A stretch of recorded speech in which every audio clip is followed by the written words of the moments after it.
ang mga kwento ng pag-ibig, kwento ng buhay at kwento ng pag-asa dito sa Barangay Love Stories. Love Stories.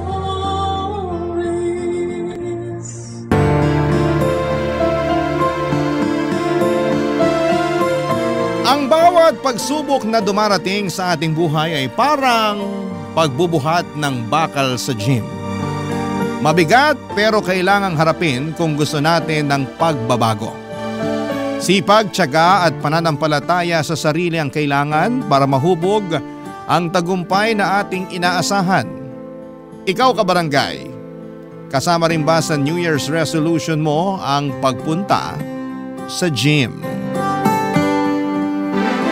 Dear Papa Dudut, bagong simula, bagong layunin, ito ang dulot sa atin ng bagong taon. Kaya naman marami sa atin ang nagpapamiyembro sa gym pagsapit ng Enero bilang parte ng kanilang New Year's resolution.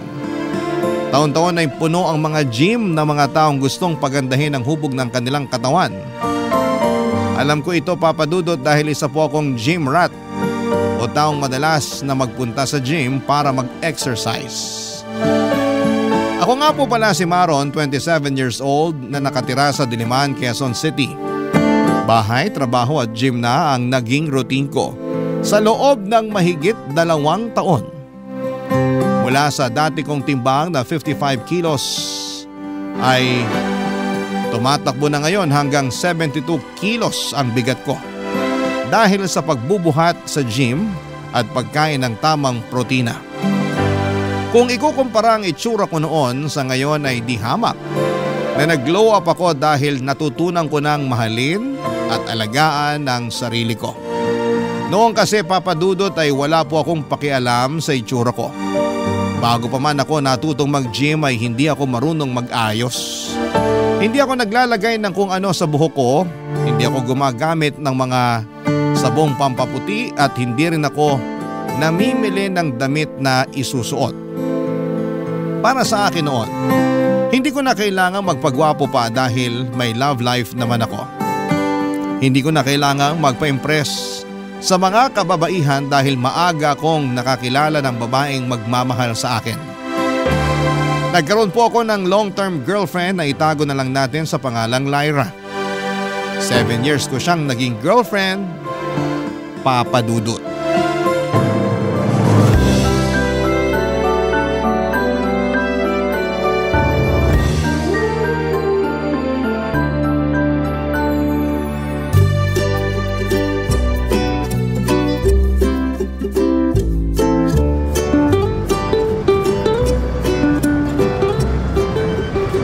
Hindi ko alam kung anong pumasok sa isip natin, pero yun na siguro ang pinakapangit na ride na nasakyan ko. Hindi ka ba nag-enjoy? Ang saya kaya. Hindi na ako sasakay sa ride na yun ever. Okay na sa akin yung isang beses, at least na-try ko. Ano pa bang gusto mo i-try? Marami pa tayong hindi nasusubukang ride sa theme park na to. Teka lang, magpahinga muna tayo. Umiikot pa yung sikmura ko sa huling sinakyan natin eh. Okay, sige. Maghanap na muna tayo ng mauupuan. Mabuti pa nga. Nangangatog pa rin yung tuhod ko hanggang ngayon eh. Dito na muna tayo maupo sa bench. Sige. Marami palang tao rito kapag weekends, no? Oo nga eh. Balita ko laging jam-packed tong theme park na to kasi dito karaniwan nag-field trip yung mga estudyante. Nataon pa na holiday kaya marami talagang tao. Pero sa bagay, sulit din naman yung bayad kasi sobrang laki ng park na to. Maraming pwedeng sakyan. Mukhang hindi nga natin masusubukan lahat ng rides nila eh, sa dami. Kulang ang isang araw. Ano pa bang magandang sakyan? Yung Ferris wheel, gusto mo ba? Ayoko, ang taas. Natatakot ako. Pero close naman yun. Maganda yung view nun kapag nasa tuktok na tayo. Hindi tulad nung huling sinakyan natin na mabilis. Tong Ferris wheel, chill lang. Sa bagay, medyo romantic din siya. Mas intimate. Ano? Try natin mamaya? O sige. Sayang naman yung binayad natin kung hindi natin susubukan.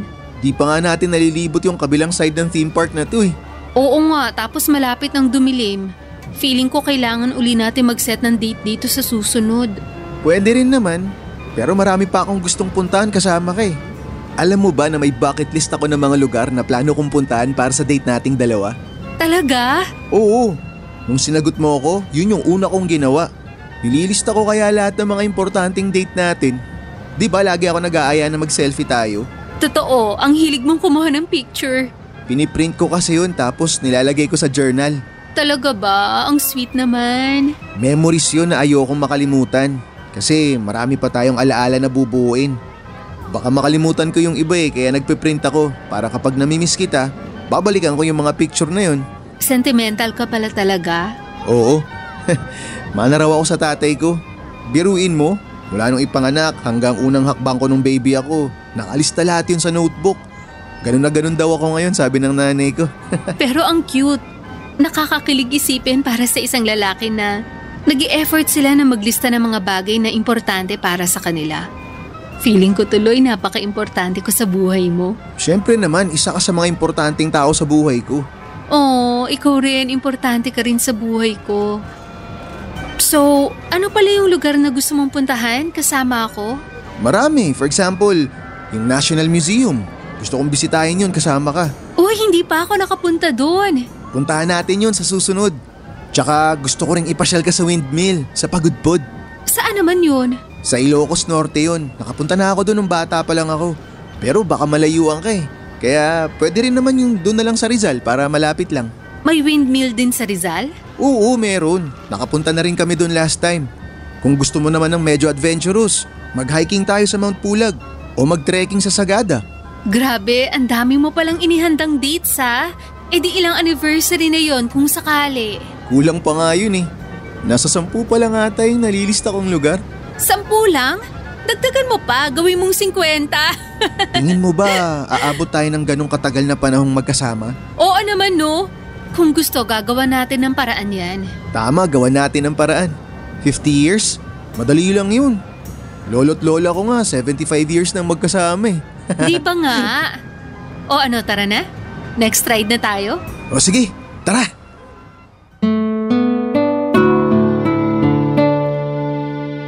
Papadudot na sa college ako noon nang nakilala ko si Lyra. Kaibigan siya ng isa sa mga tropa ko na naimbitahan noong minsang nagkaroon ng selebrasyon sa bahay nila. Unang tingin ko pa lamang sa kanya ay naakit na ako sa taglay nitong ganda.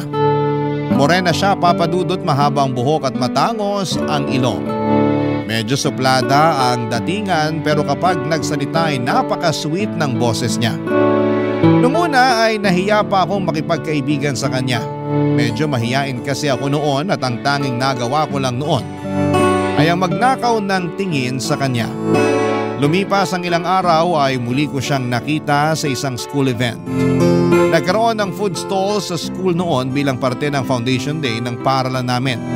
At ang coffee shop kung saan nagtatrabaho noon si Lyra bilang bartender ang nagbantay sa kanilang stall. Doon din ay naisipan ko siyang i-add sa Facebook at doon ay nag-usap kami tungkol sa mga kape kahit na hindi naman ako mahilig uminom ng kape. Naging close kaming dalawa at nang tumagal ay tinapangan ko ang sarili ko at sinubukan ko siyang ligawan. Sinagot naman niya ako, papadudot. Naging maganda ang takbo ng relasyon namin dahil naalagaan naman ito ng maayos. Low-key lang ang pagsasama namin. Hindi kami masyadong ma-post sa social media at madalang lang kaming lumabas. Mas marami kaming intimate moments kung saan kaming dalawa lang ang magkasama. Sa pamamagitan noon ay mas tumibay pa ang pagsasama naming dalawa, papadudot. Tumagal ang relasyon namin ng 7 taon. Pero nasubok ang tatag ng pagmamahala namin noong nagkahiwalay kaming dalawa dahil sa pandemic. Halos 2 taon din kaming hindi nagkita dahil sa restrictions at lockdown. At yun ang naging dahilan kung bakit unti-unting naging malamig ang pagsasama namin, papadudot.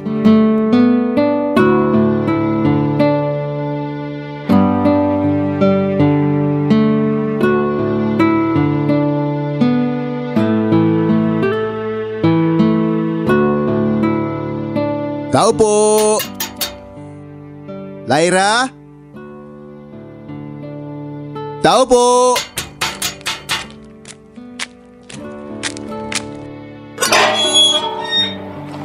Maron? Anong ginagawa mo dito sa bahay namin? Nag-message ako sa'yo. Di ba sabi ko na bibisitahin kita? Nagdala ako ng grocery. Akala ko nagbibiro ka lang. Alam mo namang may COVID pa. Labas ka ng labas. Pwede nang lumabas. Hindi na sila nagbabawal ngayon. Kahit na. Hindi porkit pinayagan na tayo, pwede ka na maglalabas. May COVID pa rin hanggang ngayon. Nanonood ka ba ng balita? Hindi mo ba alam kung gaano kadelikado yung sakit na yan? Alam ko. Kaya nga ako naka-face mask eh. May dala rin akong alkohol. Pinapahamak mong sarili mo eh. Idadamay mo pa kami. Nag-video call na lang sana tayo. Sa bagay, pwede nga naman mag-video call pero iba pa rin kasi yung makita kita ng personal eh. Miss na kita. Gusto na kitang mayakap. Hindi mo ba ako papapasukin sa inyo? Hindi, dito na lang tayo sa labas. Sorry pero nag-iingat lang ako. Alam mo may matanda kaming kasama sa bahay. Ayokong i-risk yun. Okay lang, naiintindihan ko naman. Kahit dito na lang tayo sa labas mag-usap. Ang mahalaga, nakita na rin kita sa wakas. Ano bang ipinunta mo rito? May importante ka bang sasabihin? Wala naman. Gusto lang talaga kitang makita. Pwede ba kitang mayakap? Wag muna. Bakit? Nag-iingat lang ako. Galing ka sa labas.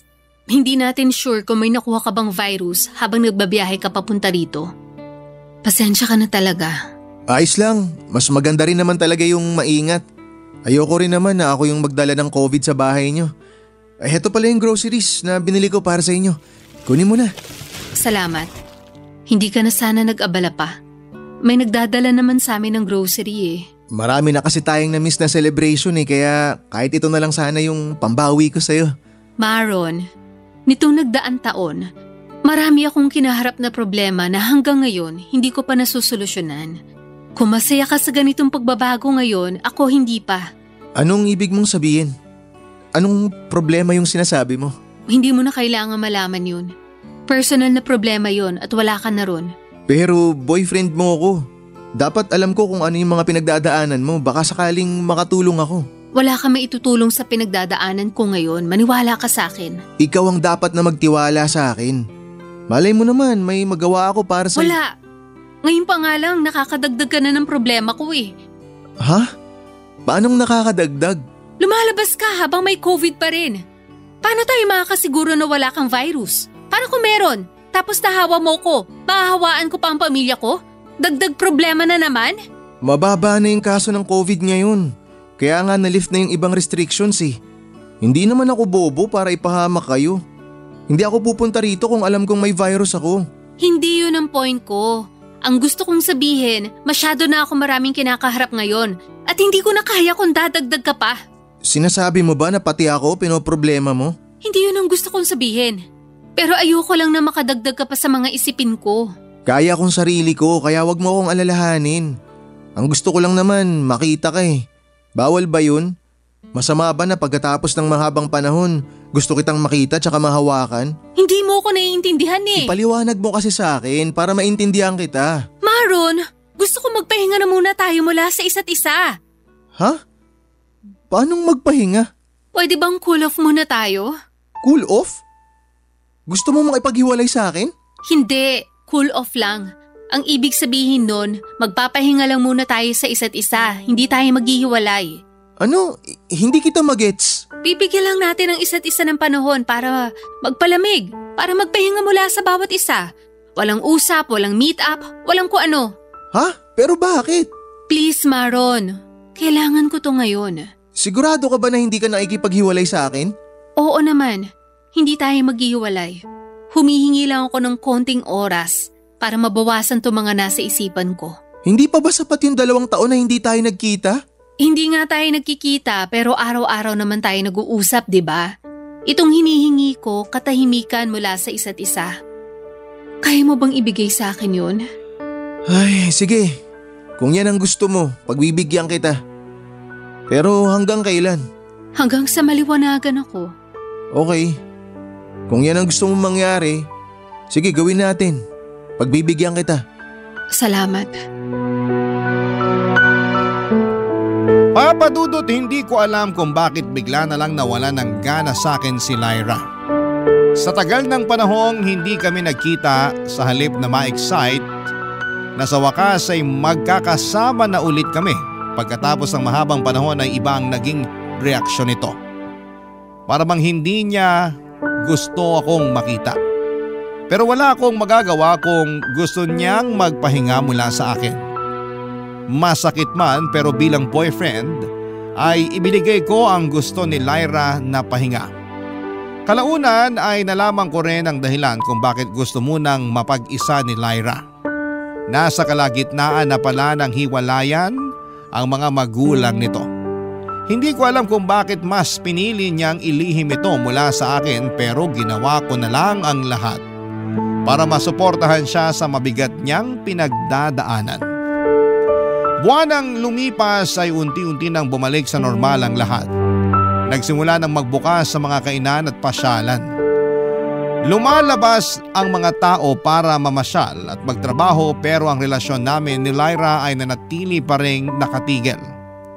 Papadudot na ngako siya sa akin na itutuloy namin ang relasyon namin kapag nakahanap na siya ng bagong trabaho. Pumayag naman ako dahil maski ako ay kailangan ding maghanap ng mapagkakakitaan. Ang problema nga lang, Papadudot, kung kailan dumating na ang araw na napagkasunduan kung kailan pareho na kaming nakahanap ng trabaho at nakabalik sa dating normal, ay hindi na bumalik pa ang relasyon naming dalawa ni Lyra, Papadudot. Barangay Love Stories. Barangay Love Stories. Papadudot, inamin sa akin ni Lyra na nakaramdam daw siya ng kaginhawahan noong nag-cool off kami. Para daw siyang nakalaya. Hindi ko alam na gano'n na pala ang pakiramdam niya sa pagsasama naming dalawa. Hindi ko po inaasahan na nasasakal na pala siya sa relasyon namin kahit na hindi naman ako mahigpit sa kanya. Siguro nga ay tama ang sinabi nito na nagsawa na lang din siya sa akin. Siyempre, Papadudot, masakit para sa akin na gano'n na lamang ako iniwan ni Lyra. Ipinagtabuyan niya ako na parabang wala kaming pinagsamahang dalawa. Sa isang iglap, ang 7 pagsasama namin ay itinapon na lamang niya sa nakaraan. Nagsimula siya sa panibago niyang buhay nang wala ako, na hindi na niya ako kasama. Alam ko po sa sarili kong wala akong ginagawang mali, Papadudot. Ginawa ko ang lahat para mapangalagaan ang relasyon namin. Ibinigay ko ang lahat ng pangangailangan at gusto ni Lyra. Pero katulad nga ng sinabi sa isang kanta, the best wasn't good enough.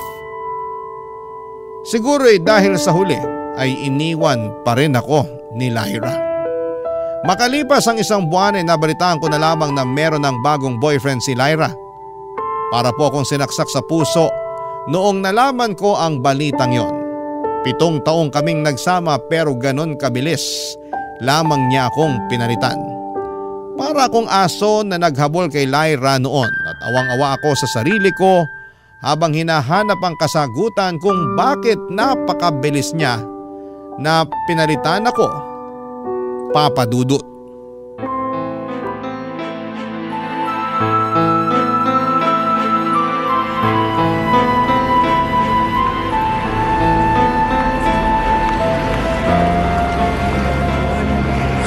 Lyra! Lyra! Maron? Anong ginagawa mo rito? Gusto sana kitang makausap eh. Busy ka ba? Pwede ba tayo mag-usap? Pauwi na ako. Pagod ako sa trabaho. Sige na Lyra, pagbigyan mo na ako. Kanina pa ako naghihintay dito eh. Kahit saglit lang.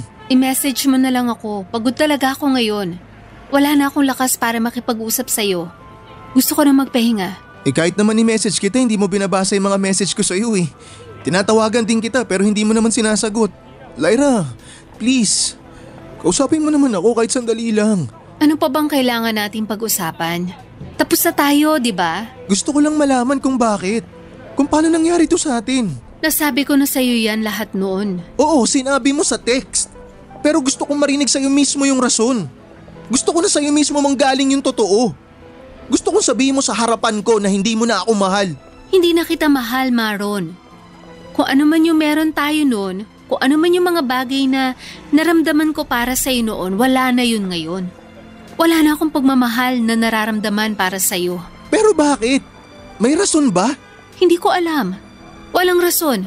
Basta ang alam ko lang, iba na ang tingin ko sa'yo ngayon. Siguro na fall out of love ako. Nagbago na yung mga gusto ko sa buhay at hindi na ikaw yung nakikita kong lalaki para sa akin. Imposible namang mangyari yun ng ganun lang. Sabihin mo kasi sa akin yung totoo. May nagawa ba akong mali? May kasalanan ba ako sa'yo para magalit ka sa akin ng ganito? Hindi ako galit sa'yo. Wala kang ginawang mali. Ako yung may mali. Wala kang kasalanan. Ako yung may kasalanan kasi ako yung tumigil sa pagmamahal sa'yo. Lumang tugtugin na yan eh. Hindi pwedeng basta na lang tumigil yung pagmamahal mo para sa taong karelasyon mo. Kung ganun, baka hindi talaga kita minahal noon pa. Anong tawag mo sa 7 taon na pinagsamahan natin? Hindi ko nga alam. Ano bang hindi mo mag-gets sa sinasabi ko? Basta ang alam ko lang, hindi na kita gusto. Kung ganun, bakit nga? Bakit bigla na lang nawala yung pagmamahal mo sa akin? Paulit-ulit ka naman eh. Wala nga sagot kung bakit bigla na lang nawala yung pagmamahal ko sa'yo. Katulad ng wala ring sagot kung bakit kita minahal in the first place. Pwede ba tanggapin mo na lang na wala na tayo? Paano ko tatanggapin? Paano ko gagawin yun kung buong buhay ko, ikaw yung taong pinangarap ko na makasama hanggang pagtanda? 7 taon lang tayo nagsama. Mas mahaba pa rin yung panahong hindi tayo magkakilala. Na kaya mo mabuhay na mag-isa kaya alam kong kakayanin mo rin mabuhay nang wala ako. Pero hindi sa pagkakataong to. 7 taon natin binuo yung future nating dalawa. Paano ko ipagpapatuloy yun kung wala na tayo? Yun yung mali mo eh. Masyado ka nakafocus sa future. Nakalimutan mo na yung ngayon. Hindi pwedeng ganun.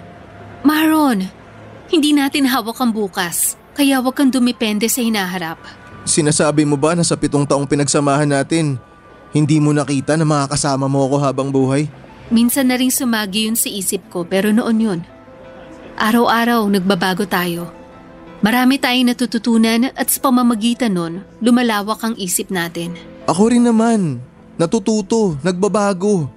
Pero ang kaibahan natin, lagi kitang sinasama sa mga pagbabago sa buhay ko. Yun siguro yung dahilan kung bakit nawala na lang bigla yung pagmamahal mo sa akin.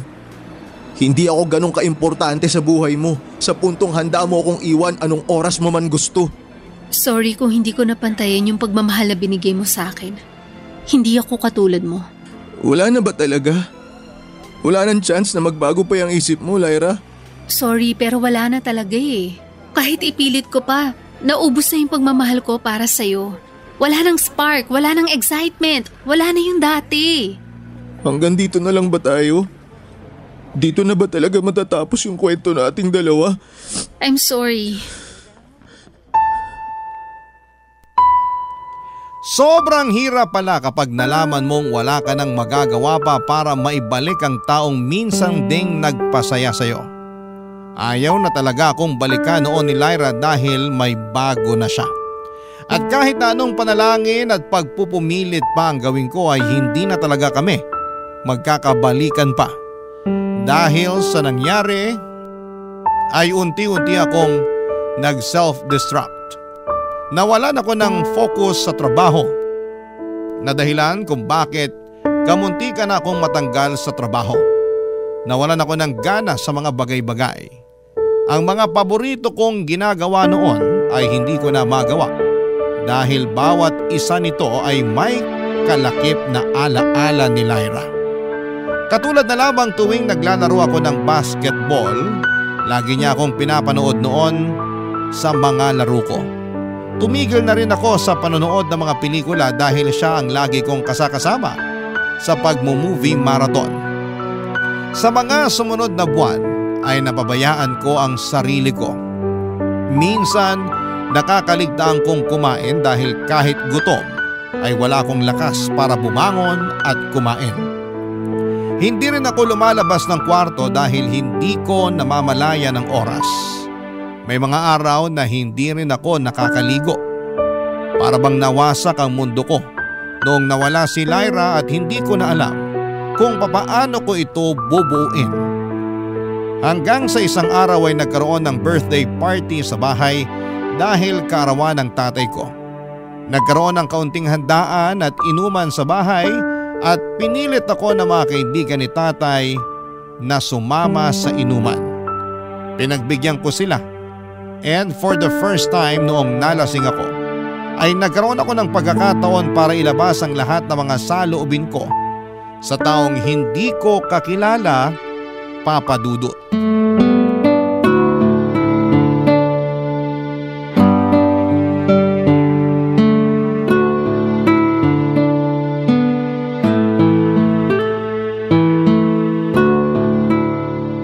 Oh, tulog na si Papa?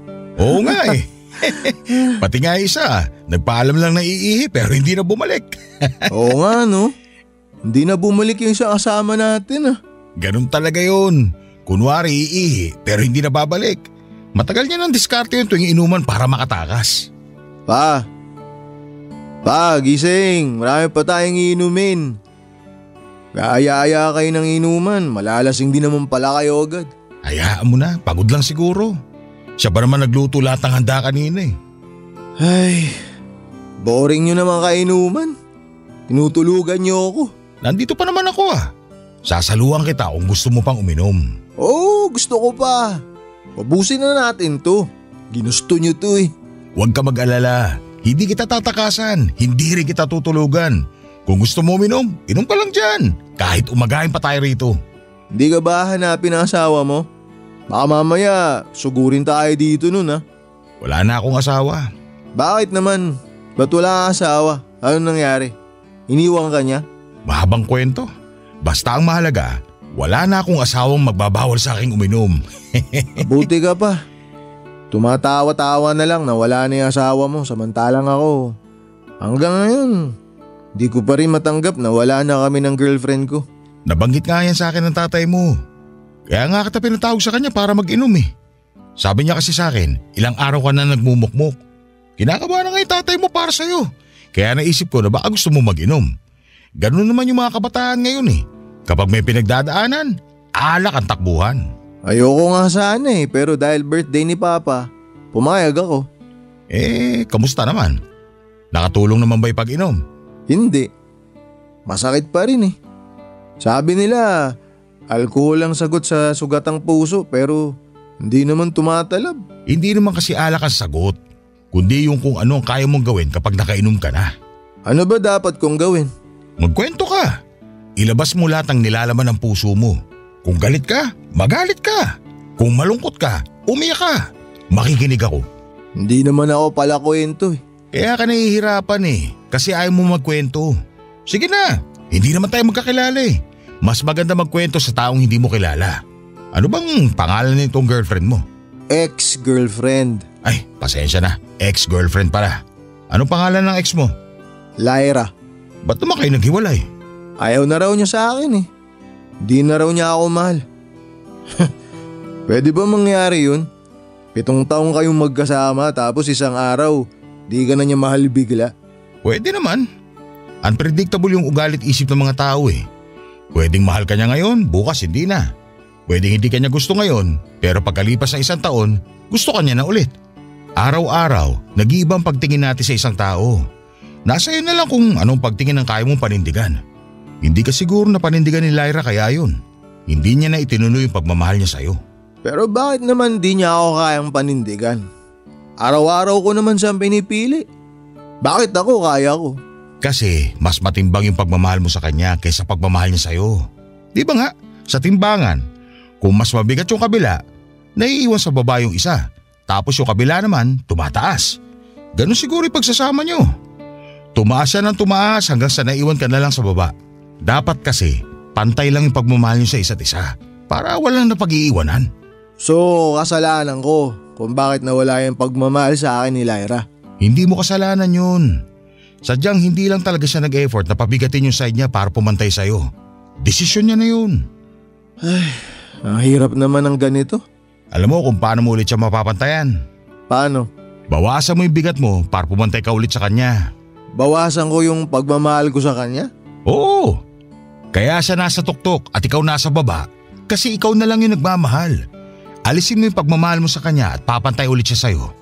Pero sa pagkakataong yun, pantay kayo hindi dahil pareho niyong mahal ang isa't isa, kundi pareho na kayong walang pagmamahal sa bawat isa. Paano ko naman gagawin yun kung siya pa rin yung laman ng puso ko? Hindi yan maalis agad pero magandang simulan mo na. Paunti-unti hanggang sa wala ng bigat. Alam mo kung paano? Paano? Nakatulong sa akin to eh. Mag-gym ka.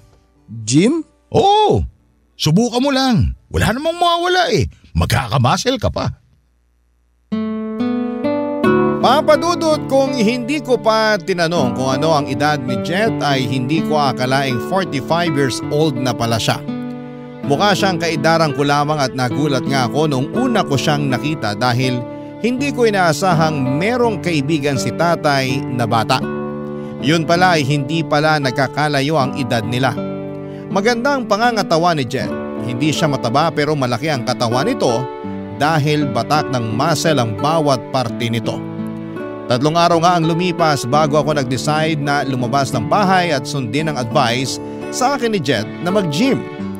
Naisip kong bigyan ng chance ang sarili ko kaya pinuntahan ko ang gym na tinutukoy ni Jet. Maliit lang ang gym at hindi ito katulad ng mga social na gym na kailangan pa ng mahal na membership fee. Karamihan sa mga nagpupunta doon ay walk-in na nagbabayad ng 50 pesos kada session. Ang tawag sa mga ganong klaseng gym ay bakal gym na para sa masa. Mainit ang lugar, masikip at ang ilang gamit doon ay kinakalawang na. Pero kahit na ganoon ay jam-pack pa rin ang gym na yon. Pagpasok ko pa lamang sa lugar na yon ay parang gusto ko nang umuwi. Bigla ako nagdalawang isip dahil ayoko sanang makihalubilo sa mga tao. Pero agad akong nakita ni Jet at bago pa man ako makaalis ay hinila na niya ako papasok sa loob.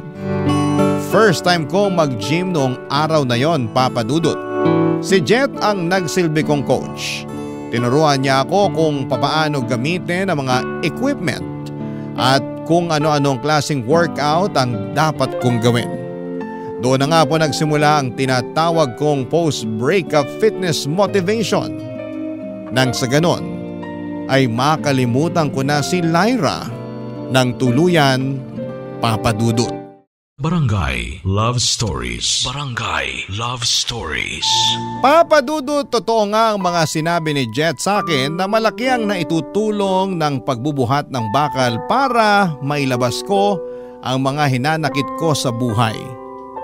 Doon ko nga ibinuhos ang lahat ng kinikim-kim kong galit at bitterness.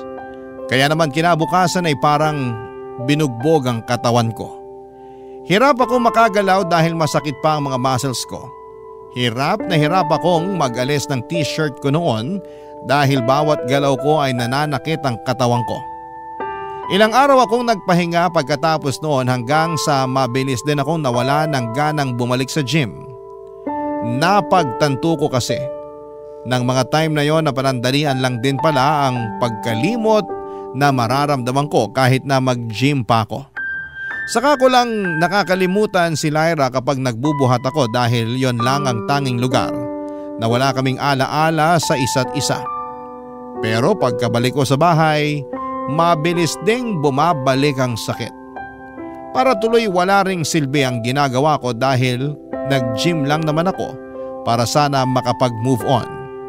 Naisip ko na mas maganda pang matulog na lamang kesa magpagod dahil pareho lang din naman ang dulot noon sa ginagawa kong paglimot sa pagkawasak ng puso ko. Noong napansin ni Jet na hindi na ulit ako bumalik sa gym ay hindi pa rin niya ako tinantanan.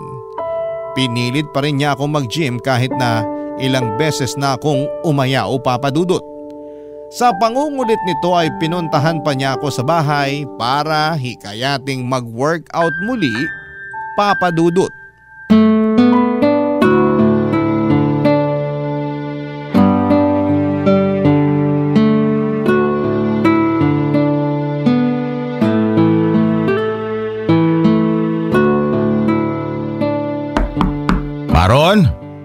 Maron, nandiyan ka ba?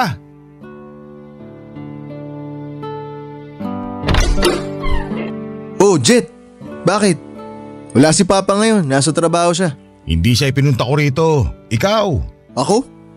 Ba't naman ako pinunta mo? Anong kailangan mo sa akin? Hindi ka na nagpupunta sa gym ah. Ah, yun ba? Pasensya na. Di kasi pasok yung pag-gym sa schedule ng trabaho ko eh. Totoo ba yan o baka nagrarason ka lang kasi ayaw mo nang bumalik? Gustuin ko man, hindi talaga kaya. Kung gusto, magagawa ng paraan. Kung ayaw, lagi may dahilan. Para ka namang si Lyra eh. Ganyan lagi linyahan niya sa akin. Palagi niyang sinasabi na laging nagagawa ng paraan ng isang bagay kapag gusto mo. Pero nung ako na yung usapan, wala siyang ginawa para sa akin.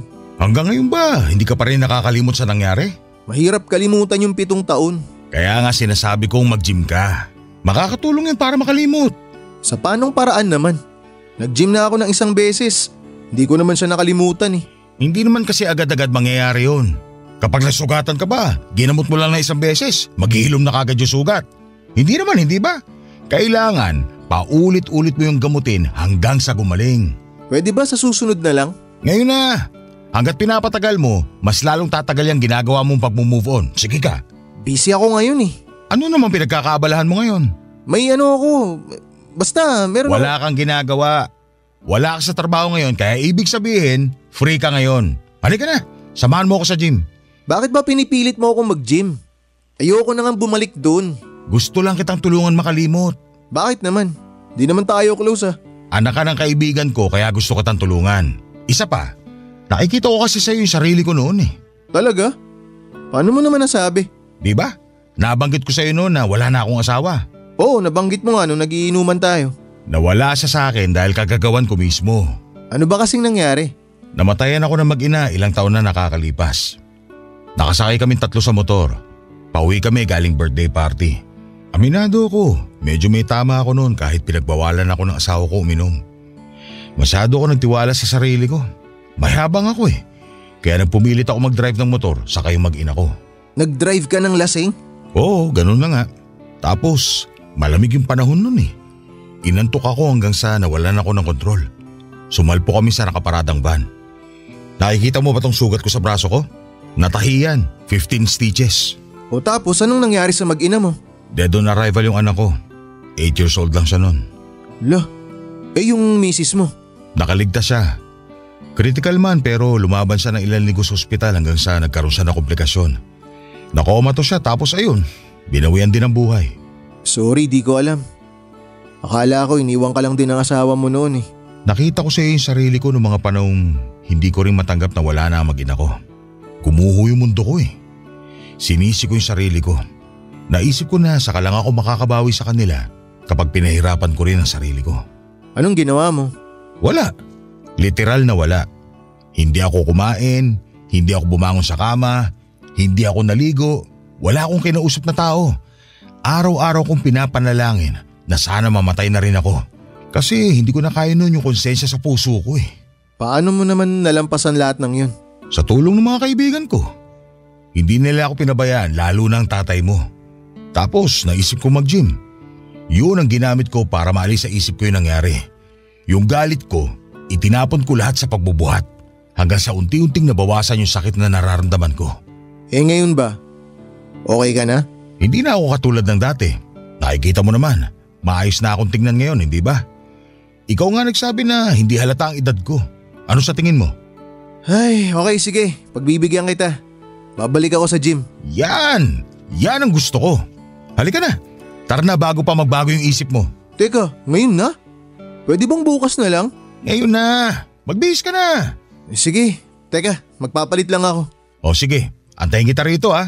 Hindi ako alis dito sa tapat ng bahay nyo hanggat hindi ka lumalabas. At dahil nga sa sobrang kakulitan ay pinagbigyan ko na lang ulit si Jet para matigil na siya.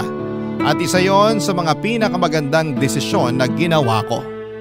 Pagkatapos kasi ng araw na yon ay dire-diretso na ako sa pagbubuhat hanggang sa hinanap-hanap na ng katawan ko ang mabibigat na bakal. Wala pang 1 buwan noon ay nakita ko na kaagad ang malaking pagbabago sa katawan ko. Unti-unti na akong nagkalaman at yon ang naging dahilan kung bakit mas na-addict pa ako sa pagpunta sa gym. Noong ko lang na-realize na maganda rin naman palang pagtuunan ko rin ang pansin ng sarili ko ng matagal na panahon ko ring napabayaan. Pero dahil sa trabaho ko ay nahirapan akong i-schedule ang pagpunta ko sa gym. Minsan kasi ginagabi na ako sa pag-uwi at pagka-uwi ko naman ay wala na akong natitirang lakas para mag-gym. Kaya naman ang ginawa ko ay gumigising ako ng maaga para makapunta sa gym tuwing alas 4 ng madaling araw. Sarado pa ang gym sa mga oras na yon pero pinakiusapan ni Jet ang may-ari nito. Dahil tropa naman silang dalawa ay binigyan nila ako ng spare key. At para hindi mapag-isa ay sinasamahan din ako ni Jet sa pag-workout tuwing alas 4. Simula noon ay naging parte na ng daily routine ko ang pagising ng maaga at magbuhat ng bakal bago pumasok sa trabaho. 2 taon po ang lumipas, kitang-kita na ang napakalaking pagbabago sa katawan ko. Mula sa pagiging patpate na nagkaroon ako ng magandang physique, Papa Dudut.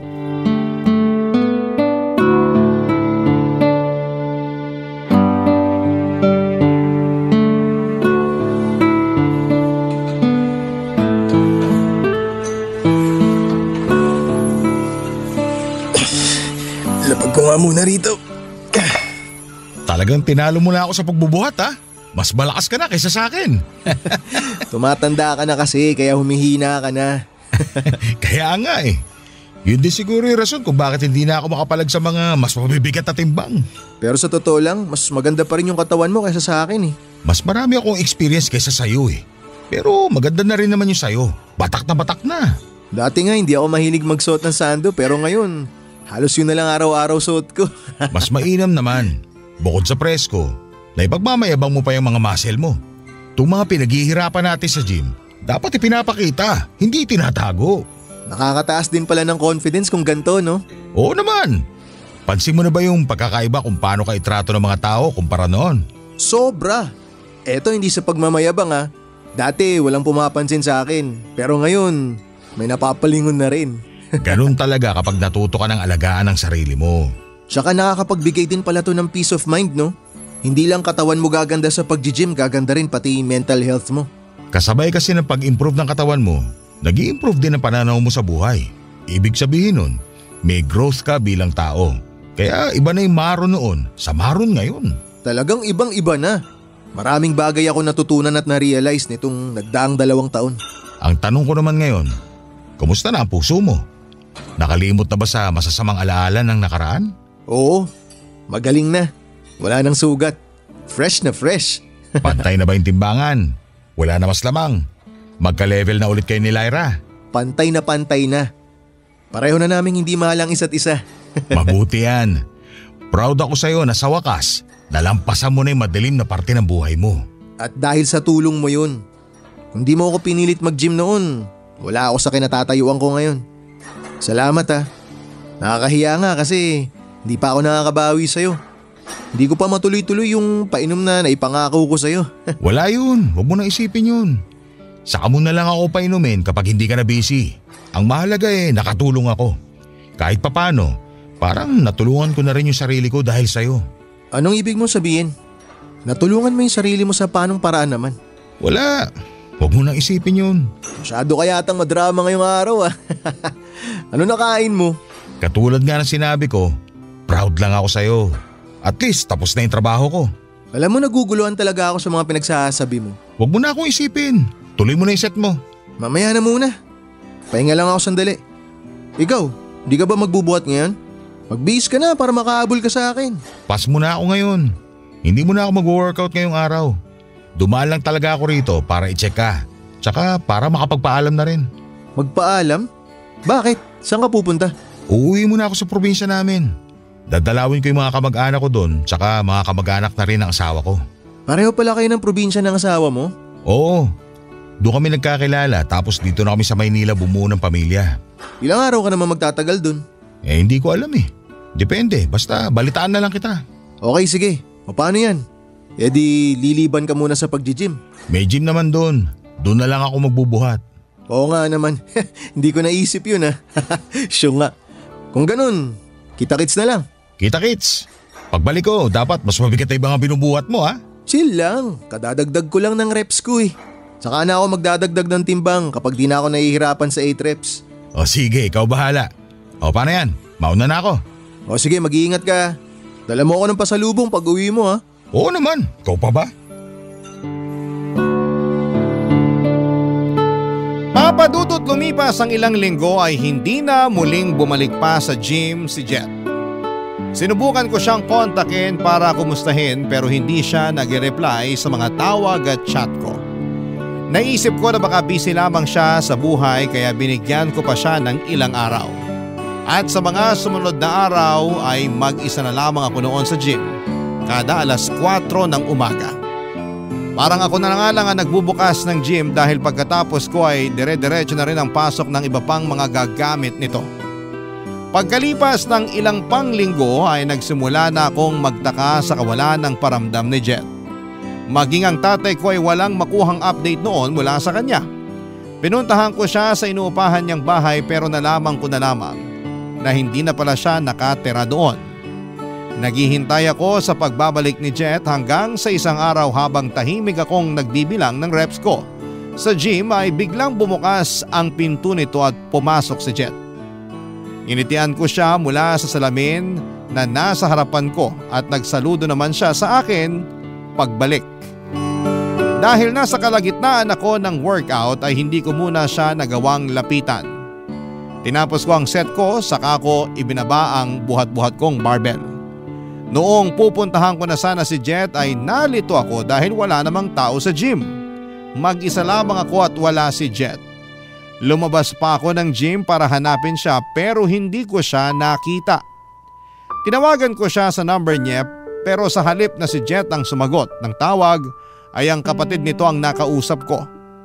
Ibinalita niya sa akin na wala na raw si Jet, Papa Dudut. Isang araw ay hindi na lang daw ito nagising. Tingin nila ay inatake si Jet sa puso habang natutulog ng mahimbing. Nabanggit din ng kapatid ni Jet sa akin na ang totoong dahilan daw ng pagpunta nito sa probinsya ay dahil nagtago ito sa dami ng utang na tinakasan niya.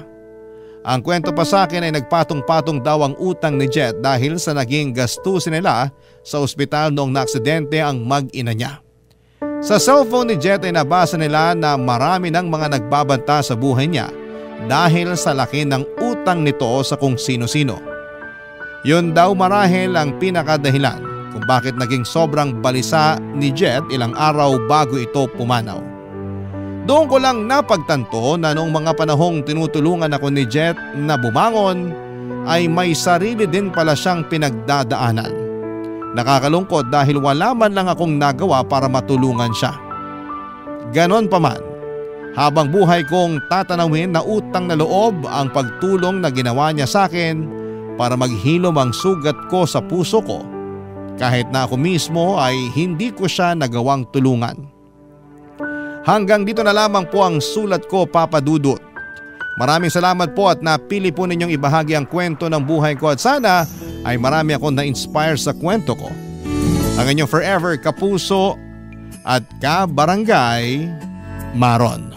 Barangay Love Stories. Barangay Love Stories. Anong say mo sa Barangay Love Stories na ito? Pagkwentuhan natin sa comment section yan. Nagustuhan ng iyong napakinggan? Ituloy yan via live stream sa www.gmanetwork.com/radio. Barangay LS. In Mega Manila, 97.1. Forever.